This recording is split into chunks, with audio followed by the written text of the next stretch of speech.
Hello दोस्तों, आप सभी कैसे हैं। आशा करता हूं कि आप सभी स्वस्थ होंगे। दोस्तों, आज इस वीडियो में लेकर आए हैं कि यूनिफाइड पेंशन स्कीम, जिसे हम एकीकृत पेंशन योजना कहते हैं, जो आपका यूपीएस के नाम से जाना जाता है। ये अभी अभी चर्चा में इसलिए बहुत ज़्यादा है क्योंकि इसे अभी शुरू किया गया है। इससे पहले नेशनल पेंशन स्कीम चलती थी और उससे पहले ओल्ड पेंशन स्कीम चलती थी। तो देखिए, ये योजना है, इसके बारे में सारी जानकारी हम आपको बताने वाले हैं।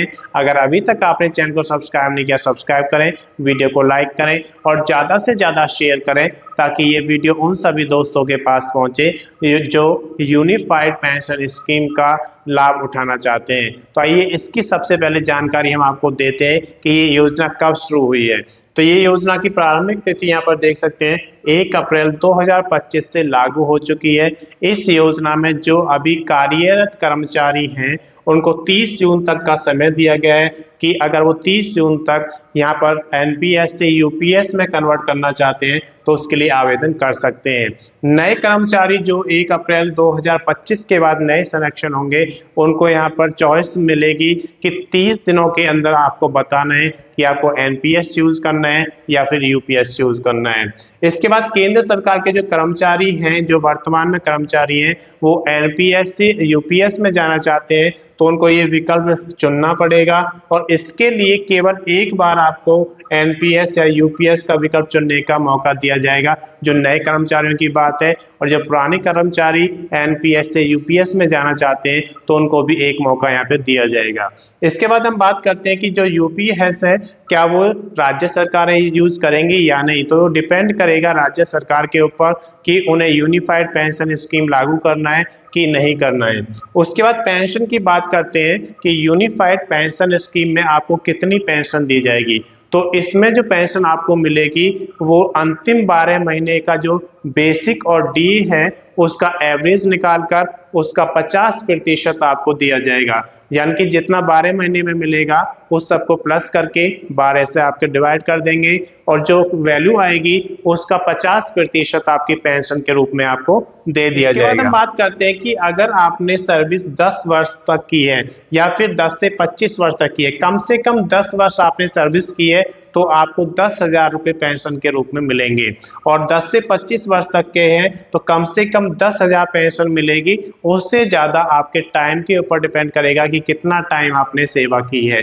तो इसके बाद यहाँ पर देख सकते हैं कि जो रिटर्न होगा यूनिफाइड पेंशन स्कीम में, वो बाजार पर निर्भर नहीं करेगा। ये यहाँ पर बहुत ही पॉजिटिव थिंग है कि जो बाजार अप डाउन होता है उसकी वजह से आपकी जो यूनिफाइड पेंशन स्कीम है उससे कोई फर्क नहीं पड़ेगा।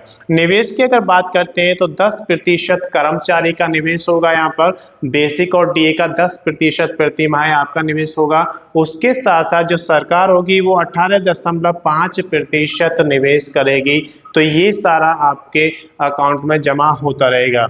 परिवार पेंशन की अगर बात करते हैं तो जो अंतिम पेंशन प्राप्त करते हैं इस कर्मचारी रिटायरमेंट के बाद, उसका 60% जो राशि होगी वो परिवार पेंशन के रूप में दी जाएगी, जो महंगाई बढ़ने के हिसाब से बढ़ती रहेगी।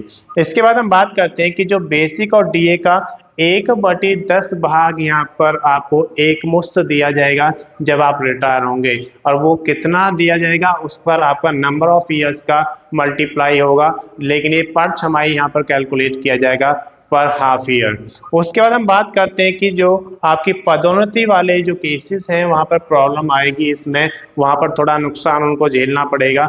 अगर पदोन्नति आपकी अंतिम वर्ष में होती है, यानी कि आपके सर्विस के लास्ट ईयर में अगर पदोन्नति होती है, तो उस समय आपका जो एवरेज है वो थोड़ा कम हो जाएगा और उसकी वजह से जो आपकी पेंशन है थोड़ी कम हो जाएगी। तो यहाँ पर थोड़ा लॉस हो सकता है उन कैंडिडेट्स का जो अपनी सर्विस के अंतिम वर्ष में पदोन्नति प्राप्त करते हैं। इसके बाद हम बात करते हैं कि यूपीएस में कर लाभ भी मिलेगा, यानी कि जो आपकी पेंशन मिलेगी उस पर आपको कर में छूट दी जाएगी। उसके बाद हम बात करते हैं कि जो आपको एक मुश्त रकम मिलेगी वो कितनी मिलेगी, ये अगली वीडियो में हम लेकर आएंगे। अगर किसी की बेसिक और डीए मिलाकर 50,000 है तो जब आपका 1/10 यहाँ पे मिलेगा तो टोटल कितना निकल के आएगा, कितना समय कैलकुलेट होगा, वो सारा कुछ नेक्स्ट वीडियो में हम आपको बताएंगे, जिसके लिए कम से कम 25 वर्ष की सेवा आपकी होनी चाहिए।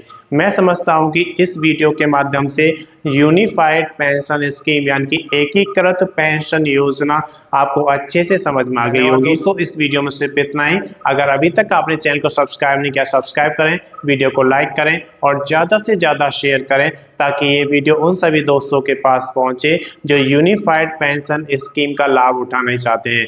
धन्यवाद।